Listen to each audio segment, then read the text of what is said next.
High বন্ধুরা, কেমন আছো? আশা করি সবাই ভালো আছো। আজকে ছুটির দিন, ছুটির দিনে রুমের মধ্যেই রান্না করতে হবে।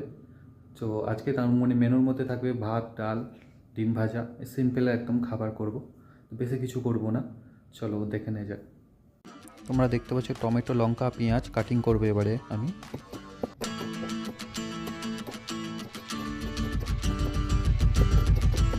ফাইনালি টমেটো, পেঁয়াজ, লঙ্কা একটি প্লেটের মধ্যে কাটিং করে রাখলাম।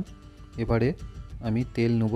তেলটিকে একটি ফ্রাই প্যানের মধ্যে গরম করব। প্রথমে ফ্রাই প্যানের মধ্যে তেলটি গরম ঢাললাম।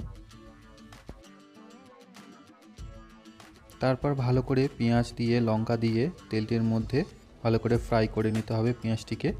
এবং সাইডে আমি বয়েল করে রেখেছি ডাল এবং অলরেডি ফ্রাই করা পেঁয়াজ। ফাইনালি খাবার রেডি। আজকের মেনুতে আছে ডাল, ভাত, ডিম ভাজা, কাঁচা লঙ্কা। বাস আজকের মেনু, আজকের লাঞ্চের মেনু এটা আমার। এখন খাবার সময়